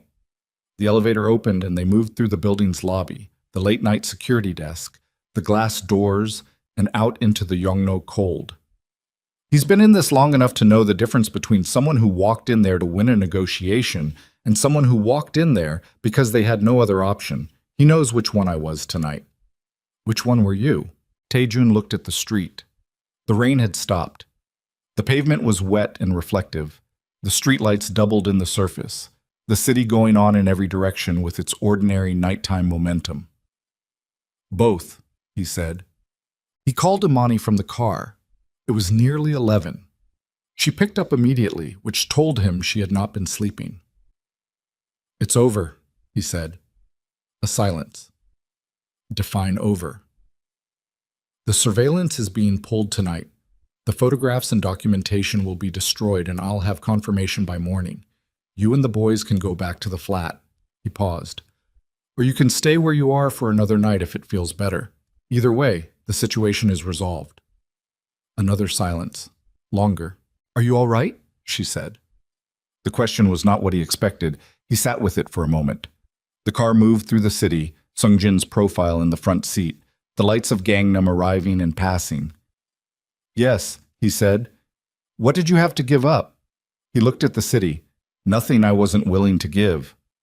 "That's not an answer." "The Mapo contracts," he said. "He wanted them. He's not getting them. I found something he wanted to keep buried more than he wanted what he was asking for, and I used it." He stopped. "That's as much as I'm going to tell you tonight. Tomorrow, when I said you'd have the full truth, I meant it, but not at 11 at night on a phone. You said 24 hours. I know. I'll be on the first flight." Silence again, different texture this time. "The boys are asleep," she said. "Malik cried for about 20 minutes because he didn't understand why we had to leave the flat. I told him it was an adventure. He was not convinced, but he accepted it." A breath. "Micah didn't ask questions. He just packed his bag and watched me the whole time with that face." "That face," Taejun said. "You'll know the one. He's been looking at things that way since he was about 4 months old." A pause. "It's your face, actually, when you're reading a situation." He felt something move through him that was sharp and warm simultaneously. He pressed his hand flat against his knee. "I'll be there tomorrow," he said. "Okay," she said. She didn't hang up immediately. He didn't either. They stayed on the line for a moment in the particular silence of 2 people who have more to say than the current moment can hold. And then she said goodnight, and the call ended. The flight landed at Heathrow at 7:40 a.m. Taejun had not slept. He had spent the red-eye working through the secondary logistics, confirming with Sung-jin that Bayek's people had vacated the London surveillance positions, receiving the first verification of document destruction, running through the downstream consequences of the previous night's meeting, and the adjustments that would be required to the organization's positioning in the coming months. He did all of this with the focused efficiency of someone who has learned to separate the work from the feeling, to run both parallel tracks simultaneously without letting either contaminate the other. But at some point over the North Sea, the work had finished and there was nothing left to run, and he had sat in his seat with the cabin dark around him and the ocean invisible below, and thought about what he was flying toward. Not the situation, not the logistics, the actual thing, Imani and his sons, and the specific shape of what came next. He had resolved the threat. He had done it the way he knew how to do things, with information assembled under pressure, with a calculation made quickly and accurately enough to hold, with the particular skill set of a man whose entire professional life had been built on the ability to find the point where someone else's position was weakest and apply pressure there precisely. He was not proud of this. He was not ashamed of it either. It was what he was capable of, and he had used it to protect his children, and that fact existed cleanly in him without requiring justification. But he was also aware, sitting at 38,000 feet with the work finished and the silence settling, that what was waiting in London was not resolvable by any of those skills. What was waiting in London required something he had spent his entire adult life avoiding. Imani met him at the door of the hotel room. Not the flat. She had decided to stay one more night. The boys were settled, and she saw no reason to move them twice in 48 hours. She was in dark jeans and a gray sweater, her hair pulled back, no jewelry. She looked like someone who had been awake for portions of the night, but had made peace with it. She looked at him. He looked at her. Neither of them said anything for a moment. "The boys are watching something," she said. "You have about 40 minutes before Micah decides he's finished with the television and starts requiring interaction." He came in. The room was a suite, 2 bedrooms, a sitting area with the curtains open on a gray London morning, the city flat and still under low cloud. He could hear the television from the room beyond. Some animated thing, a voice doing sound effects. He heard Malik laugh. He stood in the sitting room and heard his son laugh and felt it move through him like something physical, a concussive thing, warmth and loss simultaneously. The specific grief of all the mornings he had not been present for arriving at once and then settling into something more bearable. Imani sat on the couch. She didn't invite him to sit. He sat anyway, not across from her, but at a right angle. The chair beside the window, the gray light behind him. "Tell me," she said. He told her. Not everything. There were operational details that belonged to a world she had specifically asked not to be managed by, and he respected that line. But the shape of it, the photographs, Bayek, the Busan information, the meeting. He told her clearly, and without the strategic omissions he might have used if she were someone he was managing rather than someone he owed honesty to. She listened the way she always listened, completely, without interrupting, with the full attention that felt like being taken seriously rather than just being heard. When he finished, she sat with it for a moment. "Someone hurt her intentionally," she said. "Yaren." "Yes." "And you used that?" "Yes." "To protect the boys?" "Yes." She looked at the window, the gray morning, the London buildings opposite, their wet facades. "How do you feel about that?" It was not the question he expected. He had prepared for the practical questions, what it meant going forward, what exposure remained, what he was going to do about Bake long term. He had not prepared for that question. "I feel like I would do it again," he said. "And I feel like that's something I need to be honest with you about, that the world I come from does not leave me when I decide I want something different. It's still there. I still know how to use it." He held her gaze. "I used it last night for the first real reason I've had in years. And I don't know how to tell you that the version of me who did that last night is the same person who sat at your kitchen table and told you he was done with strategy." "Maybe they're not incompatible," she said quietly. "I've spent 3 years thinking they have to be. Maybe that's the wrong question." She turned back from the window. "The question isn't whether you can stop being what you are. The question is whether what you are can be directed towards something that deserves it." He looked at her. She looked back at him, level, clear. And then, from the other room, the television went quiet. The door opened. Micah came out first. He was wearing a blue sweatshirt and his socks didn't match. And he was carrying the same focused expression he had been wearing the night in the restaurant, the one that Imani said was Taejun's face when he was reading a situation. He stopped in the doorway and looked at Taejun. Malik appeared behind him, louder, immediate, already saying something about breakfast. Micah did not say anything about breakfast. Micah looked at Taejun for a long moment with those precise, patient eyes. Then he walked across the room, climbed up onto the couch beside his mother, looked at Taejun one more time, and said, "You came back." Taejun's throat tightened. "I came back," he said. Micah studied him. "Mama said you might." "Did she?" "She said she didn't know for sure." He tilted his head slightly. "But she said you might." Malik had arrived at Taejun's chair by this point and was examining him with the open assessment of someone conducting a rapid intake evaluation. "Are you staying for breakfast?" he asked directly. Taejun looked at Imani. She held his gaze. Something in her face, not a smile, not yet, but the precursor to one, the specific quality of expression that exists in the moment before something resolves. That depends, Taejun said, on whether I'm invited. Malik looked at his mother. She gave the smallest nod. He turned back to Taejun with the decisive air of someone who has consulted the appropriate authority and received clearance. You're invited, Malik said, but Micah gets to pick where we sit. That's fair, Taejun said. Micah, who had been watching all of this with his characteristic careful attention, slid off the couch. He went to the small table by the window, 4 chairs, the gray London morning behind it, and pulled out a chair and looked at Taejun. Here, he said. You sit here. He had placed Taejun at the table between himself and his mother, with Malik across. Taejun stood up from the chair by the window. He walked to the table. He sat where Micah had decided he should sit, between his son and the woman who had raised his children alone for 3 years and built something extraordinary, and still, somehow, had found the capacity to sit across from him in a hotel room in London and ask him not whether he could change, but whether what he was could be turned towards something that deserved it. He sat at that table and Malik immediately began explaining at volume what he intended to order, and Micah arranged his silverware with precise attention, and Amani reached for the room service menu across the table, and Taejun felt the full weight of everything that had led to this moment.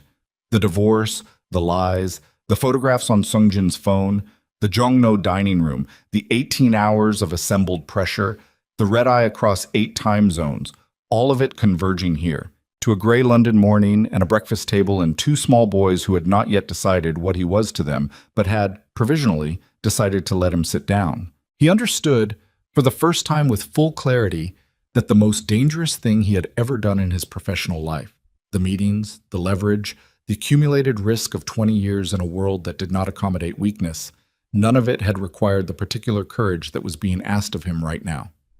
He picked up the menu. Malik leaned over and pointed at something and said that one was good. He had it yesterday, and Taejun looked at his son's hand on the laminated page. Small, certain, already so much of a person. And he looked at his son's hand on the laminated page, and he made a decision that had nothing to do with strategy. He memorized it. The shape of it, small knuckles, the slight crescent of a scar on Malik's index finger from something he hadn't been present to witness, the way the fingers spread with natural confidence across whatever surface they touched. He memorized it the way you memorize something you understand you will need to carry for the rest of your life, not as documentation but as ballast. He looked at his son's hand and then he looked at the menu and he said, "What did you order yesterday?"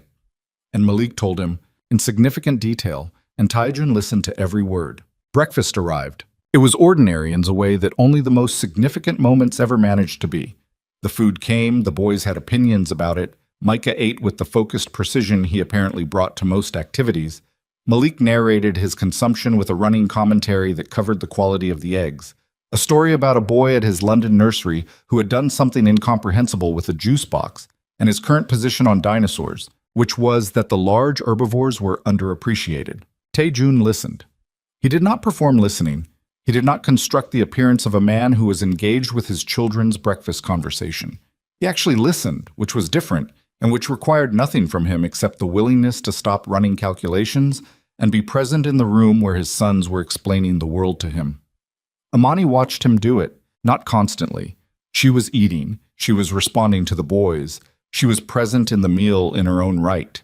But he felt her attention move across him at intervals, the way you check on something you are not yet ready to trust, but are considering trusting. He did not try to catch her looking. He did not calibrate his behavior to the awareness of being observed. He just sat at the table that Micah had chosen for him and ate his breakfast and learned, in the specific and irreplaceable way you learn things about people only through time spent with them, that Malik laughed before the punchline of his own jokes, and Micah's way of showing he found something funny was a single, slow blink. After breakfast, Malik asked if Taejun could come to the park. He looked at Imani. She considered it for a moment, not a long moment, but a real one, a moment in which something was being genuinely weighed rather than performed. Then she said yes. They went to the park. It was a cold morning, the grass still wet from the previous night's rain, the sky the specific pale gray of London in autumn that managed somehow to feel soft rather than bleak. Malik ran immediately toward a structure of climbing bars with the absolute confidence of someone who has assessed the situation and found it acceptable. Micah walked beside Taejun, which was not something Taejun had anticipated, and which he was careful not to make anything of. He matched Micah's pace without comment and let the boy lead. Imani walked a few steps behind. They went around the perimeter of the park once. Malik appeared periodically to report on the climbing situation and then disappeared again. Micah walked and looked at things. A crow on a fence post, the wet leaves pasted to the path, a dog moving through the grass in the distance, with the systematic attention he gave to everything. At some point, Micah said, without preamble, "Why don't you live with us?" Taejun kept walking. He kept his pace even. He felt Imani behind him register the question, a slight change in the quality of the air, the particular stillness of a person who is listening very carefully. "I live in Seoul," he said. "That's far." "It is." Micah was quiet for a few steps. "But you came here." "Yes." "Why?" Taejun looked at the wet path ahead of them. He thought about the 18 hours in the Gangnam office, the Jongno dining room, Bayek's face when the ground shifted beneath his position, the red-eye flight, the hotel room.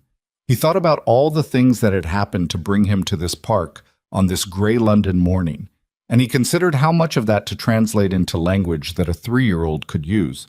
"Because you and your brother matter to me," he said, "and I didn't know that soon enough. So I came here to start knowing it properly." Micah processed this. The crow on the fence post watched them pass. "Okay," Micah said. They walked. After a moment, Micah reached up and took Taejun's hand. He did it without looking up, without comment, without the ceremony that adults would have brought to the gesture. He just put his hand in Taejun's the way a child puts his hand in the hand of someone he has provisionally decided is trustworthy, which is perhaps the most specific form of trust that exists in the world. And Taejun held it carefully and kept walking and did not say anything because there was nothing to say that would be adequate to what had just happened. Behind them, he heard Imani's footsteps slow. He did not turn around. He did not need to. They left London 2 days later. The boys went back to the flat. Life resumed its shape. Ji-young arrived with her organized efficiency, projects moved forward. Malik had strong opinions about the snacks available in the flat versus the snacks available in the hotel and lodged these opinions formally with anyone who would listen. Taejun stayed 2 more days, not in the flat but nearby, and he saw the boys each morning and each evening, and in between he walked the city alone in the gray autumn light and thought. He thought about the organization, about what it required of him, and what it had always required, and whether those requirements were compatible with the thing he was trying to build in parallel. Not a merger, not a reconciliation, not the life he had lost, but a presence. A consistent, reliable, unheroic presence in 2 small lives that had been built without him, and that were doing perfectly well without him, and that would continue to do perfectly well without him, but that he was beginning to believe might, be made slightly more complete by him. He thought about what Imani had said, whether what he was could be directed towards something that deserved it. On the last night, she met him for coffee. Not dinner, coffee, in a place near the flat, small and warm, the windows fogged with the difference between the street temperature and inside. The boys were with Ji-young. Imani arrived 5 minutes after him and sat across from him in her coat and unwound her scarf and looked at him with the specific directness she had brought to every real conversation they had ever had. "I want to tell you something," she said. He waited. "When you left," she said, "I was angry for a long time. Not the loud kind, the kind that lives in your chest and runs alongside everything else you do, that you're aware of every day, and that you manage the way you manage a chronic condition, carefully, consistently, without letting it run the situation." She wrapped her hands around her cup. "I built my practice, and I raised the boys, and I built a life that I am genuinely proud of, and I did it alongside that anger. And after a while, the anger got quieter and then quieter again, and eventually I realized it wasn't anger anymore. It had become something else." "What?" "Evidence," she said. "It became evidence of what I was capable of. The anger turned into the fact of what I had built, and the fact of what I had built stopped requiring the anger to justify it." She looked at him steadily. I'm telling you this because I don't want you to be sitting across from me thinking that I forgave you the moment you told me the truth in my kitchen. I didn't. I'm still in the process of it. Forgiveness at the scale of what happened isn't a single decision. It's a direction. I chose the direction. I'm still walking it. Soati Ishima-san. He looked at her. I'm not asking you to be grateful for that, she said. I'm telling you because you deserve to know where I actually am, and because the only way any of this works, the boys, whatever this is between us, all of it, is if we are honest about where we actually are. No performance, no strategy. She paused. No editing for comfort. No editing for comfort, he said. Where are you? She said. Actually, he thought about it. I'm ashamed, he said. Not in a way that's useful. I'm past the part where shame is information I need. I've extracted everything from it I'm going to extract. But it's still there. I look at those boys, and I know what the first 3 years of their lives were, and I know why those years happened the way they did, and the fact that they are extraordinary, that you built something extraordinary, that doesn't balance against what was lost. It just means what was lost happened alongside something worth protecting. He paused. I want to be worth knowing to them, not because it will make me feel better about the past, because they deserve a father who shows up, and the past is the past, and the only thing I have any ability to affect is what I do from here. She looked at him for a long moment. That's the most honest thing you've said to me in the entire time I've known you, she said. I've had a lot of time to get here. Yes, she said. You have. They drank their coffee. The place was warm around them, the street outside gray and quiet, the evening settling over London with its characteristic gentle weight. I'm not coming back to you, she said. Not cruelly. Clearly. The way she said everything that mattered. I need you to understand that. Whatever this is going to be, it's not going to be that. It can't be. Too much happened. The person I was when we were married is not who I am now, and the life I have built does not have a space in it shaped like what we were. I know, he said. Do you? Yes. He held her gaze. I'm not asking for that. I'm not here because I want to recover what we lost. I'm here because I met my sons, and I understood that the only thing that matters now is that they have two parents who are honest with each other and consistent with them. He paused. You and I being what we were, but that would complicate that. I don't want to complicate that. She studied him, then she nodded, once, slowly. Okay, she said. Okay, he said. And somehow, in the specific way of things that have been properly said, it was. So, the arrangement built itself over the following months in the practical, unglamorous way that real things get built. Not in a single decision, but in accumulated small ones. Taejun flew to London once a month. He took the boys to parks, to museums, to the Natural History Museum, where Micah could spend 45 minutes examining a single fossil while Malik ran commentary on every exhibit they passed and demanded confirmation that the large herbivores were indeed underappreciated. He came to birthday parties. He came to Ordinary Tuesdays. He showed up when he said he would show up. The boys learned his rhythms the way children learn the rhythms of people who are reliable, gradually, without ceremony, through the accumulation of evidence that he was going to be there. Malik started calling him Appa at some point, casually, as if the word had been there for a while and had simply been waiting for the right moment to come out.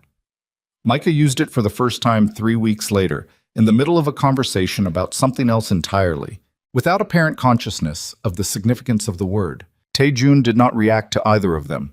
He received both words with the same quiet attention he was trying to bring to everything, not with the dramatic gratitude of a man who understood what he had been given, not with the performance of emotion that would have made the moment about him. He received them the way children needed them received, matter-of-factly, as if the word had always been available and they had simply chosen to use it. Amani watched all of this. She had thought she would need to monitor it constantly. The particular vigilance of a mother who has been the sole protection of her children for 3 years and does not easily redistribute that responsibility. She had expected to be watching for the moment when he failed.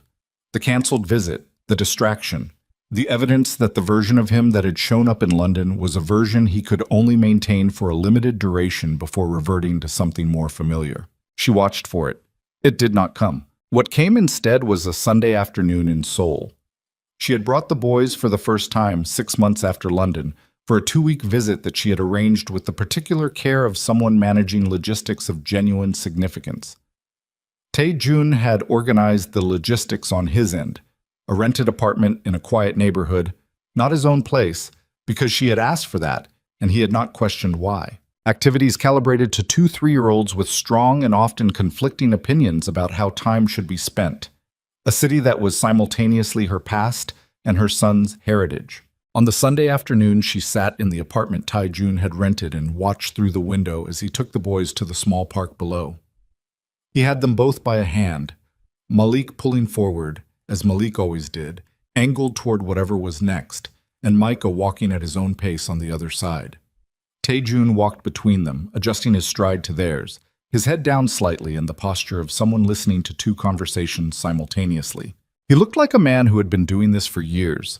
He looked like a man who had arrived, after a long and costly journey, at the exact place he was supposed to be. She thought about the conference table, his face across from her, assembled and controlled, the careful language of a man who had already decided and was delivering the decision rather than having the conversation. She thought about Paris, the November morning, the croissant in the cold light, and the grief moving through her like weather. She thought about the hospital room at 11:43 p.m., Malik's furious arrival, Micah 8 minutes later looking around the room as if he had been expecting it. She thought about a restaurant in Seoul, the fork hitting the plate, the look on his face when he saw his sons for the first time. She thought about Micah reaching up and taking his hand in the park without ceremony or comment, the most honest declaration available to a child. I have decided, provisionally, that you are trustworthy. And Tae-jun holding that hand carefully and continuing to walk. She thought about all of it, and she felt the distance between the woman who had sat in that conference room and the woman sitting in this apartment window, and the distance was not only time. It was everything she had built in the time and everything she had survived, and the particular kind of strength that comes not from the absence of damage but from the decision to build anyway, on the damaged ground, with full knowledge of what the ground had been. She was not over it. She suspected she would never be fully over it, in the way you are never fully over things that changed the shape of your life. The past had not been resolved into something comfortable. It had been resolved into something true, and truth was not always comfortable, but it was always more sustainable than the alternative. Her phone was on the table beside her. She picked it up and called her mother. Her mother answered on the second ring with the particular quality of alertness that meant she had been thinking about Imani and had been waiting for the call without wanting to push. "How's Seoul?" her mother asked. Imani looked out the window. Tae-jun had stopped at a bench and was sitting down, and Malik had immediately climbed onto the bench beside him and was telling him something with full-body expressiveness, arms out, the story apparently requiring a wingspan, and Tae-jun was watching with complete attention, and Micah had crouched down to examine something on the ground near the bench and was picking it up carefully to look at it. "It's okay," Imani said. "Just okay?" She watched Malik's story reach its conclusion. The arms went wider, the expression peaked, and Tae-jun laughed. A real laugh, unheld, the specific laugh of someone who has been genuinely caught off guard by something and doesn't have time to manage it. She had not heard him laugh like that in 3 years. She had not, she thought, heard him laugh like that very often, even in the 2 years they were married. "He's different," she said. "Different how?" He's not managing everything anymore. Or he is. He can't help that. It's how he's built. But with the boys, he's..." She paused, trying to find the right word. "He's present, actually present. Like he put something down and he can't pick it back up." Her mother was quiet for a moment. "Is that enough?" Imani thought about it honestly. "It has to be," she said. "Not because it's easy, because it's what's real." "Are you okay, baby?" She looked at her sons. Malik had moved on from the bench and was running along the path with the purposeful energy of someone who has identified a destination and is committed to it. Micah was still crouched over his discovery. A leaf, it looked like, something he had found worth examining. Tae-jun was watching both of them. One eye on Malik's trajectory, one turned toward Micah's investigation, the particular divided attention of a parent whose children are in 2 places simultaneously. "Yeah," she said. "I am." She meant it. It surprised her a little the way the truest answers sometimes surprised her. Not because they were unexpected exactly, but because hearing herself say them out loud confirmed something she had been moving toward without being certain she would reach. She was okay. She was better than okay. She was sitting in an apartment in Seoul in the autumn light, watching her sons exist in the presence of their father, and the past was still the past, and the damage was still the damage, but the damage had not won. She had not let it win. She had made too many decisions in the opposite direction, had built too much, had loved her sons too fiercely, had demanded too consistently that the people in her orbit meet her in truth, for the damage to be the final word. That evening, when she brought the boys in from the park, Micah came through the door with his leaf. He had carried it the whole way back, held flat in both palms, still examining it. He brought it directly to Amani and held it up for her inspection. "Look," he said. She looked at the leaf. Yellow-orange, veined, with a small imperfection along one edge where something had taken a piece of it at some point. "It's beautiful," she said. Micah looked at it with satisfaction. Then he looked up at Tae-jun, who had come in behind him. "You can keep it," Micah said to his father. Tae-jun looked at the leaf in Micah's outstretched hands. He crouched down to Micah's level, one knee on the floor, bringing himself to the height of his son, the posture of a man who had learned that the most important conversations happened at the correct altitude. He took the leaf.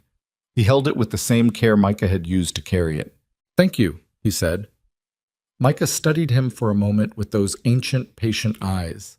Then he nodded once with the finality of someone who has made a determination and considers the matter settled, and went to find Malik. Tae-jun stayed crouched for a moment with the leaf in his hands. Then he straightened up. He looked at Amani across the hallway. She was leaning against the doorframe, arms crossed loosely, watching him the way she had been watching him for months. Not guarded, not warm, not any of the categories that were too simple for what was actually between them. She was watching him the way you watch something that is in the process of proving itself, which requires a particular quality of attention, fully present, fully honest, not yet concluded. He held up the leaf slightly. She looked at it, at him. She almost smiled. The precursor of it, the thing before the thing, something in her face that acknowledged the moment without being performed for it. "Come on," she said. "They need dinner." He put the leaf carefully in his jacket pocket. He followed her into the kitchen. Malik was already at the table, explaining loudly what he wanted and why. Micah was arranging the salt and pepper shakers with geometric precision. The kitchen was warm, and the autumn dark was settling outside the windows over Seoul, and the city went on in all directions beyond the glass with its lights and its traffic and its vast ordinary noise, and inside this kitchen 4 people were making dinner, 2 of them 3 years old and possessed of strong opinions, and 2 of them carrying between them 3 years of wreckage and 5 years of something that had never had quite the right name. And none of it was resolved in the clean way of things that are finished. It was resolved in the real way. The only way things actually are. Still complicated, still carrying the weight of what it had been. Still requiring on both sides a daily decision to keep walking in the chosen direction. But present. Whole in the way that things are whole when they have been honestly broken and honestly rebuilt. Not seamless, not smooth, but structurally sound in a way that seamless things never quite manage to be. Tae-jun stood at the kitchen counter and chopped vegetables the way Amani showed him. She corrected his technique once, without ceremony, and he adjusted without comment.